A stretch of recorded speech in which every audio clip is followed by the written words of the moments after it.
I would like to thank each one of you for the wonderful encouragement what you have given to me throughout the past year. And I wish each one of you a prosperous and a happy new year. May God bless each one of you. యేసు క్రీస్తు వారి యొక్క ప్రత్యేకమైన శ్రేష్టమైన నామములో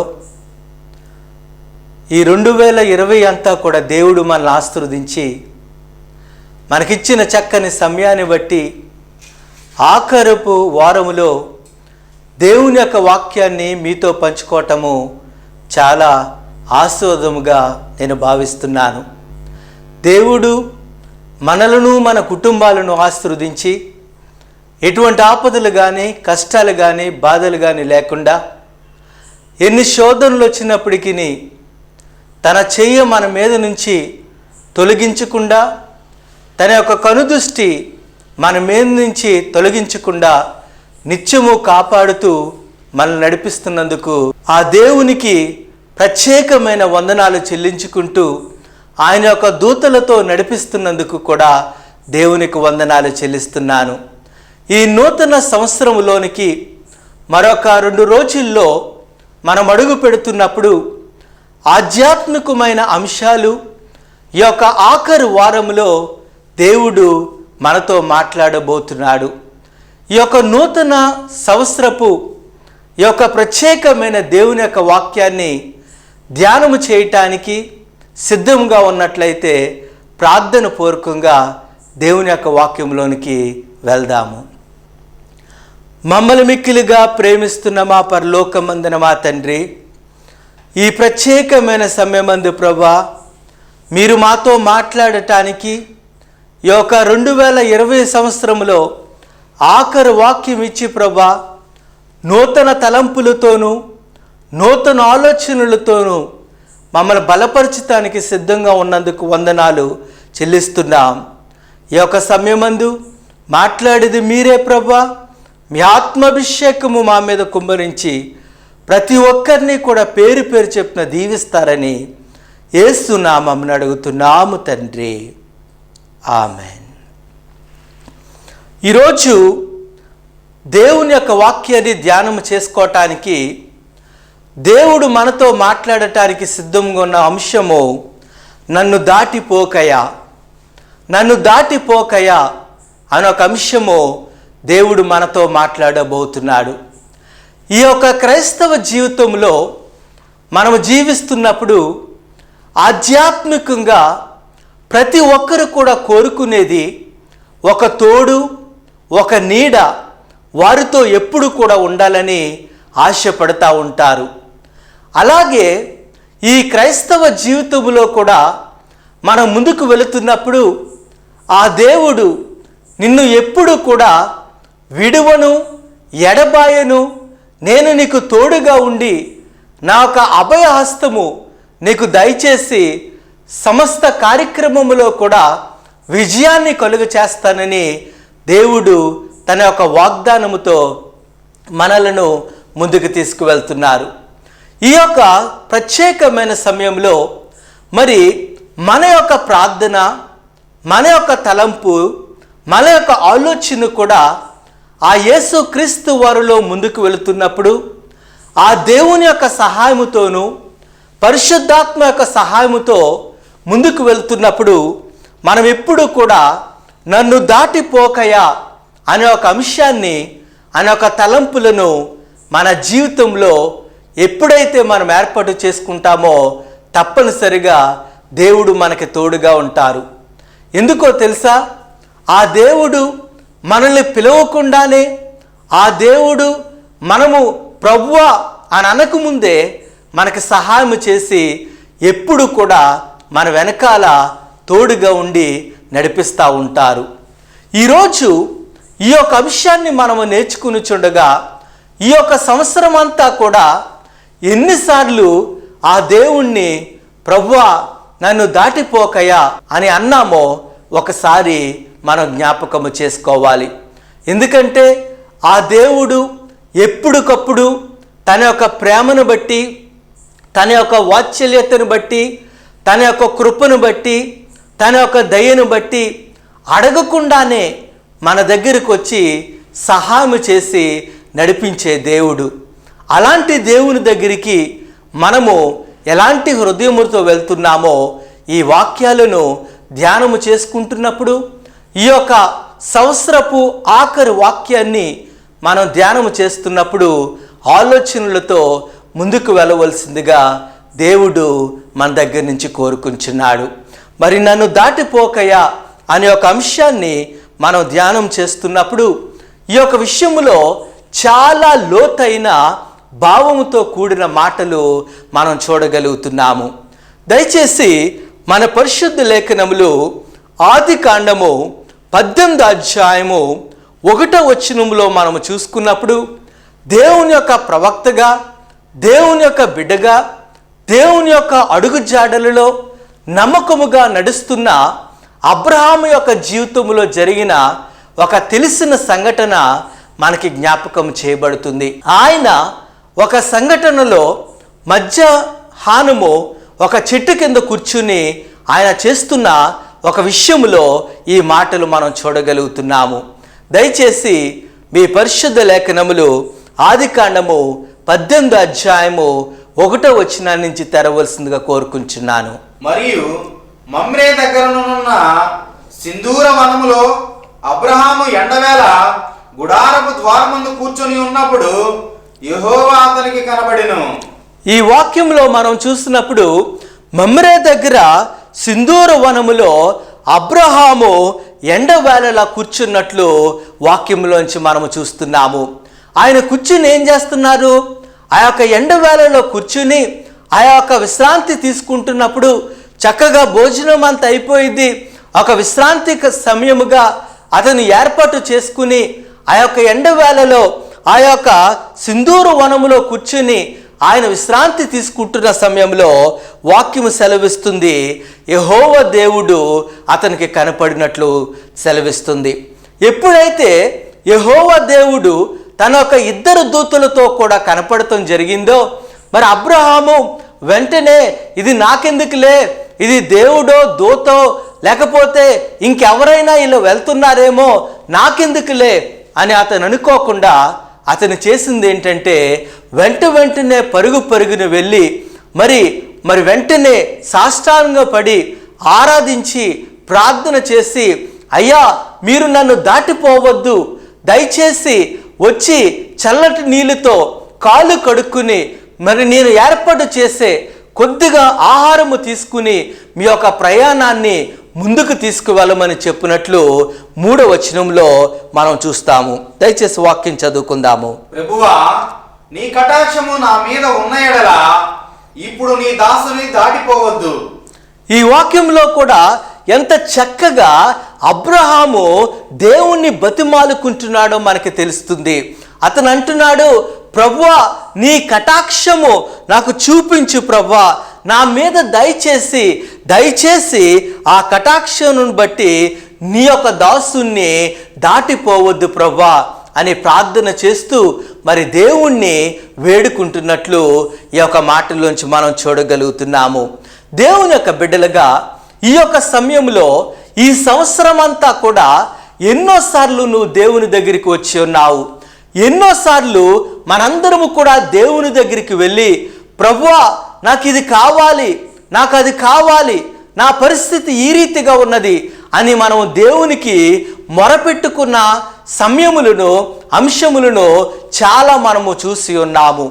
అయినప్పటికీ మన జీవితంలో ఆ దేవుడు మనల్ని దర్శించటానికి వచ్చినప్పుడు, ఆ దేవుడు మన వైపున వెళ్తున్నాడని మనం తెలుసుకున్నప్పుడు, ఆ దేవుని దగ్గర నుంచి మనం పక్క నుంచి వెళ్తున్నామని తెలుసుకున్నప్పుడు ఈ యొక్క అబ్రహాము ఎలాగైతే ప్రభువా నాకు కటాక్షము దయచేయి ప్రభువా, నా మీద నువ్వు దయచేసి దయించి నాకు తోడుగా ఉండి ప్రభువా నన్ను దాటిపోవద్దు అని ఎలాగైతే అతను ప్రార్థన చేశాడో అదే రీతిగా ఈ యొక్క సంవత్సరం అంతా కూడా ఆ దేవుడు మనల్ని దాటి వెళ్తున్నప్పుడు, ఆ దేవుడు మన పక్క నుంచి వెళ్తున్న సమయంలో ఆ దయను కోరి ఆ దేవుణ్ణి మన యొక్క జీవితంలోనికి ఆహ్వానించి ఉన్నామా?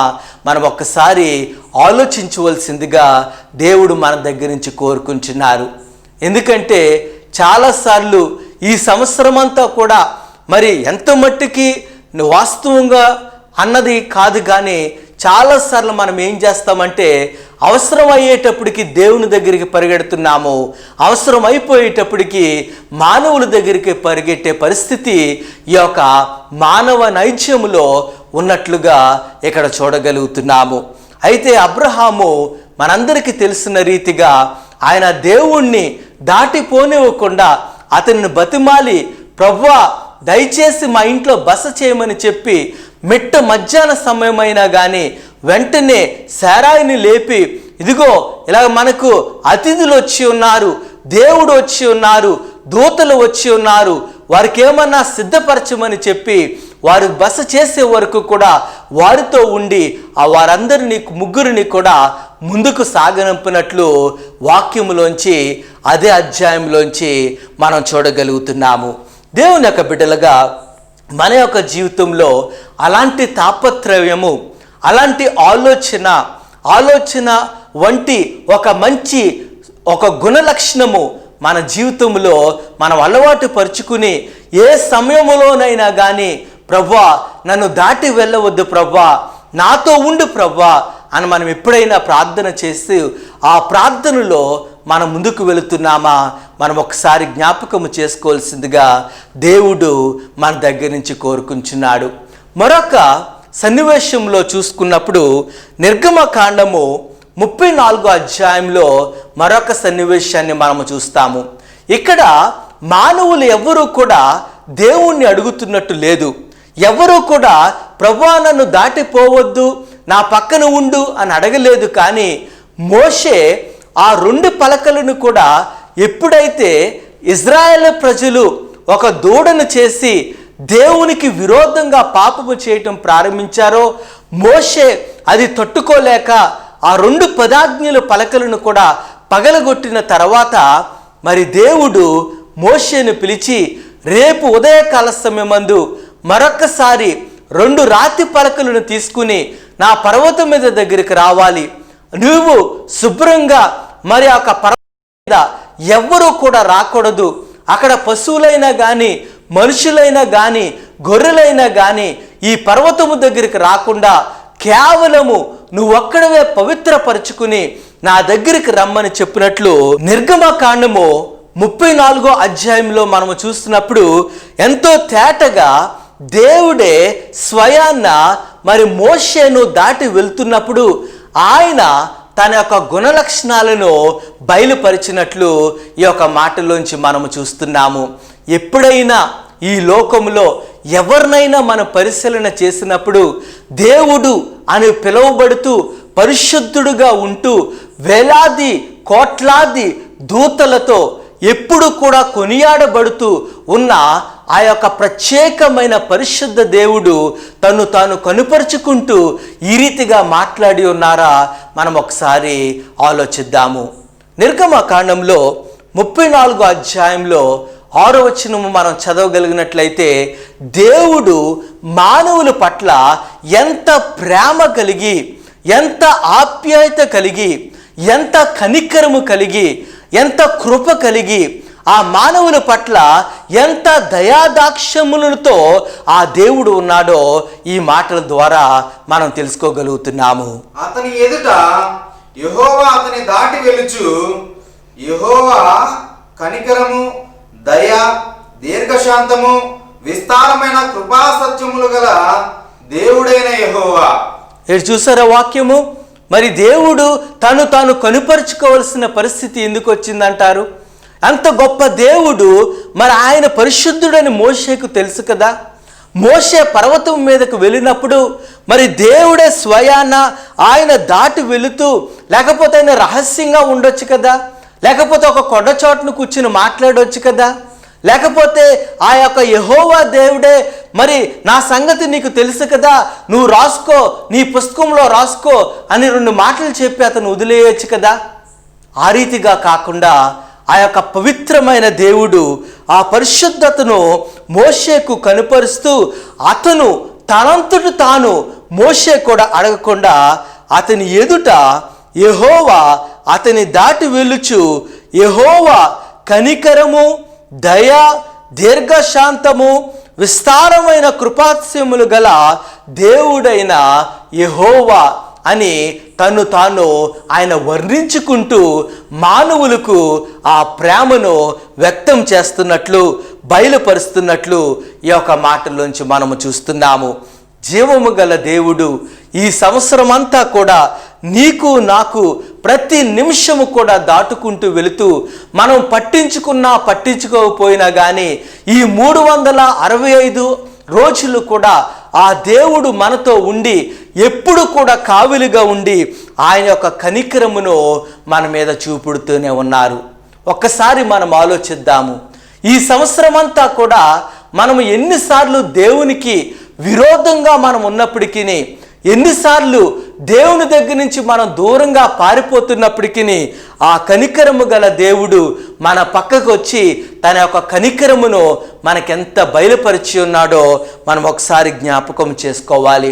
అంతేకాకుండా ఈ లోకంలో దయను పొందటానికి కూడా అర్హత లేకపోయినా ఆ దయగల దేవుడు దయను చూపించి మనలను ఈ యొక్క COVID-19 నుంచి, అంతేకాకుండా ఈ యొక్క అనారోగ్య పరిస్థితుల్లోంచి, అప్పుల బాధల్లోంచి, ఇబ్బందులలోంచి, కష్టాలలోంచి, కుటుంబ సమస్యలలోంచి, సమస్త కార్యక్రమములోంచి కూడా ఆయన యొక్క దయను చూపించి దేవుడు మనకు విడుదల కలుగు చేసినట్లు ఈ యొక్క మాటల్లోంచి మనం చూడగలుగుతున్నాము. అంతేకాకుండా మనము ఎంత ఘోరమైన పాపములు చేసినప్పటికీ, ఎంత ఘోరమైన తప్పుదములు చేసినప్పటికీ ఆయన దీర్ఘశాంతము గల దేవుడు కనుక, విస్తారమైన కృప చూపించే దేవుడు కనుక ఆ యొక్క కృపను బట్టి నిన్ను నన్ను ఈ సంవత్సరం అంతా కూడా కాచి కాపాడి నడిపించినట్లు ఈ యొక్క వాక్యములోంచి మనం చూడగలుగుతున్నాము. దేవుని యొక్క బిడ్డలుగా ఈ యొక్క సమయమందు ఈ వాక్యాన్ని మనం ధ్యానము చేస్తున్నప్పుడు ఈ యొక్క సంవత్సరములో ఆఖరి రోజున ఈ యొక్క నూతన సంవత్సర వాక్యాన్ని మనం ధ్యానము చేసుకుంటున్న సమయంలో ఏ రోజైనా మనం ఆలోచించామంటారా? పిలవకుండానే పిలుస్తున్న ఆ దేవుడు, పిలవకుండానే పలుకుతున్న ఆ దేవుడు, మనం పిలవకుండానే తన యొక్క కనుదృష్టి మన మీద ఉంచి ఎప్పుడు కూడా కావులుగా ఉండి నా ప్రియ కుమార్తె, నా ప్రియ కుమారుడు ఏమైపోతున్నారా, ఎక్కడుంటున్నారా, నా దగ్గరికి ఎలాగొస్తున్నారా అని ఆలోచిస్తున్న ఆ దేవుని బట్టి మనం ఎప్పుడైనా కానీ తిరిగి ఆ ప్రేమను చూపించగలిగి ఉన్నామా? ఒక్కసారి ఆలోచించవలసిందిగా దేవుడు మనందరి దగ్గర నుంచి కూడా కోరుకుంటున్నాడని ఈ యొక్క వాక్యంలోంచి మనం చూడగలుగుతున్నాము. మనము అనుకోవచ్చు, దేవుడు నన్ను పట్టించుకుంటాడేంటి, దేవుడు నాకు తోడుగా ఉంటాడా ఏంటి, దేవుడు నన్ను చూస్తలేదు కదా, నా పనిలో నేను నిమగ్నమైపోయాను కదా అని మనం అనుకుంటా ఉంటాము. కానీ ప్రియ దేవుని బిడ్డలుగా, దేవుని యొక్క విశ్వాసులుగా దేవుడు మనతో మాట్లాడుతూ ఆయన ఎప్పుడు కూడా దాటి వెళ్ళిపోకుండా నీ నడుము మీద, నా యొక్క భుజము మీద, మన భుజము మీద తట్టి నేను నీకు తోడుగా ఉన్నాను, నువ్వు దిగులు పడవద్దు, నువ్వు జడియకుము, నువ్వు భయపడవద్దు, నేను నీకు తోడుగా ఉండి రాత్రింపగళ్ళు కూడా నీతో పాటు నడుస్తున్న దేవుణ్ణి నేను అనే ఒక దేవుడు మనందరికీ కూడా ఎప్పుడు కూడా అభయం ఇస్తున్నట్లు వాక్యంలోంచి మనం చూడగలుగుతున్నాము.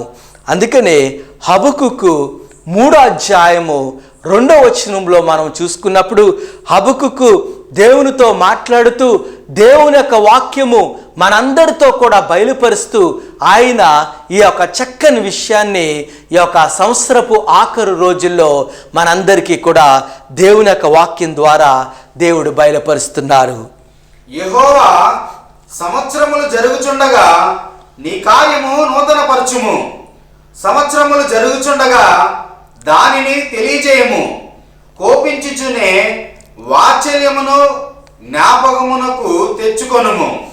హబకుకు దేవుని యొక్క మాటలలో మాట్లాడుతూ, ఇదిగో ప్రభువా, ఈ యొక్క ఇజ్రాయేల్ ప్రజలందరూ తప్పులు చేసి ఉన్నారు, మేమందరము కూడా మీకు విరోధంగా చేసి ఉన్నాము, ఎన్నోసార్లు మేము మర్చిపోతున్నాము ప్రభా. నీవు మమ్మల్ని పిలుస్తున్నా కానీ మేము నీ పిలుపుకు స్పందించలేకపోతున్నాము. ఇదిగో ప్రభా, మా పరిస్థితి ఈ రీతిగా ఉన్నది, ఎందుకు ప్రభా మా పరిస్థితి ఈ రీతిగా ఉన్నది అని దేవుణ్ణి ప్రశ్న వేస్తూ దేవుని దగ్గర నుంచి ఆయన సమాధానము పొందుతూ మరి తిరిగి దేవునితో ఏమంటున్నాడంటే, యెహోవా సంవత్సరములు జరుగుచుండగా నీ కార్యము నూతన పరచుము.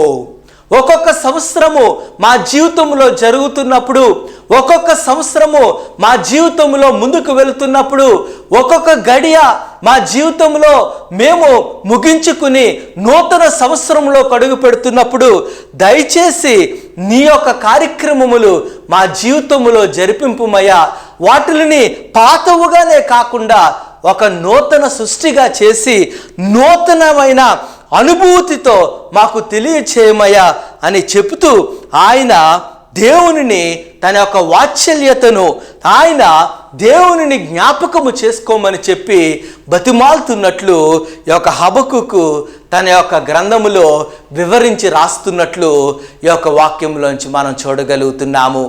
దేవుని యొక్క బిడ్డలుగా ఈ యొక్క సమయమందు ఈ వాక్యాన్ని మనం ధ్యానము చేస్తున్నప్పుడు మరి ఆ దేవుడు నీ వైపు ఉండి నా వైపు ఉండి మన పక్క నుంచి దేవుడు వెళుతున్నప్పుడు, ఇదిగో నేను దయగల దేవుణ్ణి, నేను కృపగల దేవుణ్ణి, నేను వాత్సల్యము గల దేవుణ్ణి, కరుణ చూపించే దేవుణ్ణి, ఎప్పుడు కూడా నేను నీకు తోడుగా ఉంటాను, నీకు అభయాన్ని దయచేస్తాను, నిన్ను నూతన పరిచేవాడును నేను నీకు సహాయము చేస్తాను, నిన్ను ఆదుకుని నిన్ను నడిపించి నిన్ను ఎప్పుడూ కూడా ముందుకు తీసుకువెళ్తాను అని ఆ వాగ్దానము చేసి ఆ దేవుడు తన యొక్క కనుదృష్టిని ఎప్పుడు కూడా నీ మీద నా మీద ఉంచుతున్న సమయంలో మనందరము కూడా చేయవలసింది ఏంటంటే, ప్రభువా సంవత్సరములు గడుస్తుండగా నా జీవితంలో నీ యొక్క ఆత్మ తలంపులు నూతన పరచమయ్యా అని మనం ఎప్పుడైతే ప్రార్థన చేయగలుగుతూ ఉంటామో అప్పుడు మన యొక్క జీవితం అంతా కూడా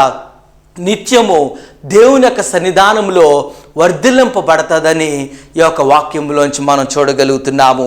నూతన నిబంధన గ్రంథంలో కూడా మనము చూస్తున్నప్పుడు లూకా సువార్త 18వ అధ్యాయము 35 నుంచి 43 వచనాల వరకు మనం చూసుకున్నప్పుడు ఒక గుడ్డివాడు యెరూషలేము దగ్గర ఆ యెరికో మార్గములో మరి యేసు క్రీస్తు వారు వెళ్తున్నప్పుడు ఆయన అడుగుతున్నాడు, ఏంటి కేకలు, ఇంతమంది ఎక్కడికి వెళ్తున్నారు ఏంటి అని చెప్పినప్పుడు, యేసు అనే అతను వెళ్తున్నారని చెప్పినప్పుడు వెంటనే గుడ్డివాడు, నన్ను పట్టించుకోవట్లేదు కదా, యేసు కనికర దేవుడు కనుక ఆయన నాకు దయను చూపించాలి కదా, ఆయన పట్టించుకోవాలన్నప్పుడు నేనెందుకు పట్టించుకోవాలి అని అతను అనకుండా అతను ఏమంటున్నాడు, దావీదు కుమారుడా నన్ను దాటి వెళ్ళకుమయ్యా, నాకు సహాయం చేయమని అతను బిగ్గరగా కేకలు వేస్తున్నట్లు ఆ యొక్క వాక్యంలోంచి మనం చూడగలుగుతున్నాము.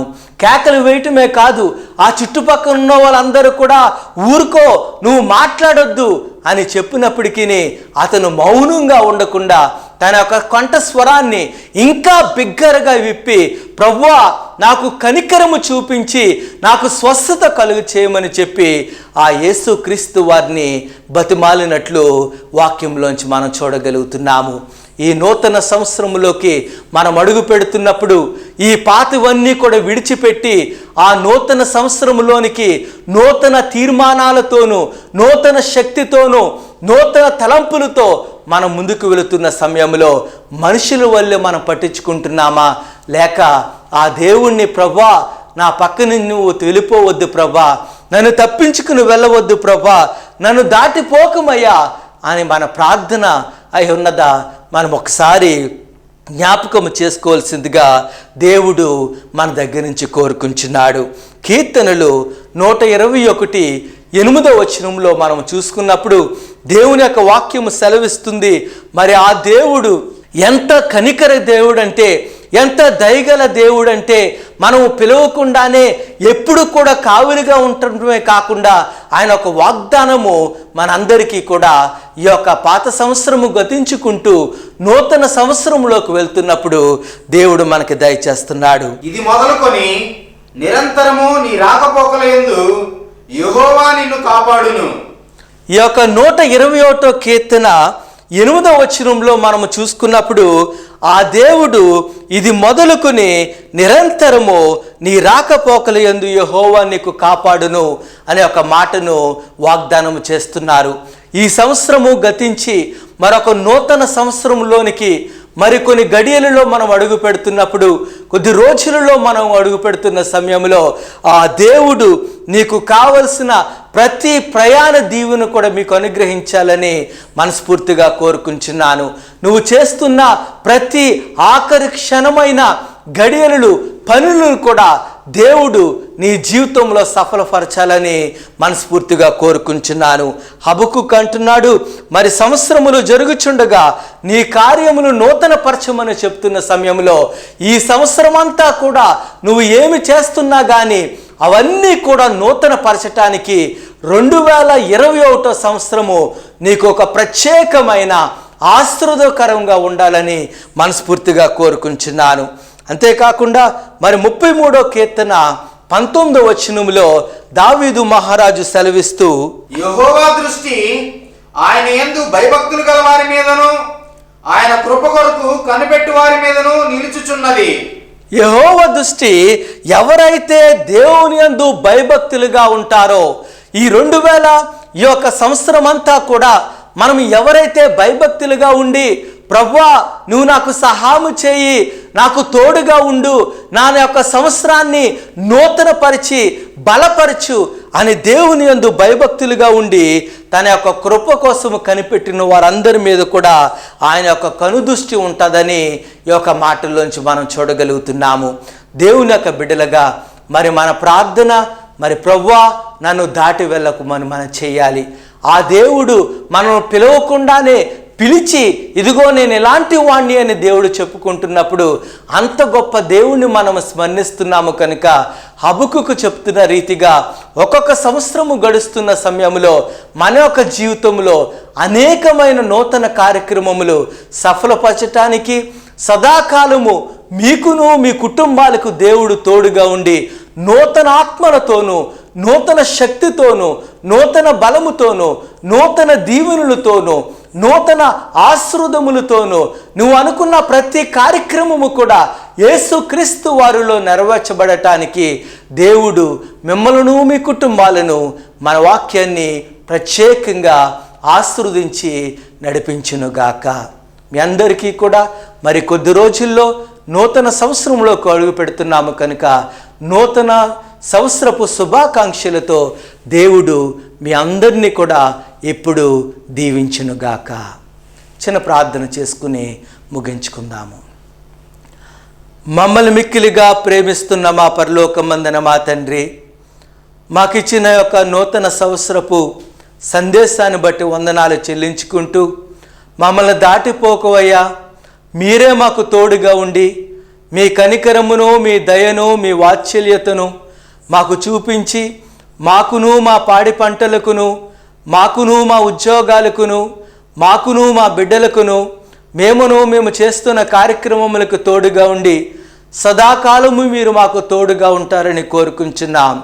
పాపులమైన మమ్మల్ని క్షమించి ఈ యొక్క సంవత్సరం అంతా దీవించిన రీతిగా ప్రభా వచ్చే సంవత్సరము కూడా రెట్టింపు ఆశీర్వాదములు మాపై కుమ్మరించి ఈ వాక్యం విన్న ప్రతి ఒక్కరిని కూడా పేరు పేరు చెప్పిన దీవించి పాతవి గతించినవి నూతనవి సృష్టించబోతున్నాడు కనుక నూతన ఆత్మతో మేమందరము కూడా వర్ధిల్లింపబడే బాధ్యతను కలుగచేసి ఈరోజు వాక్యం విన్న ప్రతి ఒక్కరిని దీవించి స్పాన్సర్స్ని వారి కుటుంబాలను రికార్డింగ్ చేసిన వారిని వారి కుటుంబాన్ని ప్రభా నిరీక్షణ టీవీని వారి కుటుంబాలను ఈ కార్యక్రమంలో పాల్గొన్న ప్రతి ఒక్కరికి కూడా తోడుగా ఉంటారని యేసు నామమున అడుగుతున్నాము తండ్రి, ఆమెన్.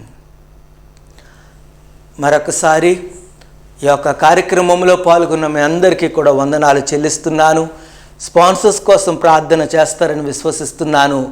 మరి మరొక నూతన వాక్యముతో నూతన సంవత్సరంలో కలుసుకునే వరకు కూడా దేవుడు మీకును మీ కుటుంబాలకును మీరు చేస్తున్న ప్రతి పనిలో కూడా సదాకాలము తోడై ఉండెనుగాక. మీ అందరికి కూడా వందనాలు.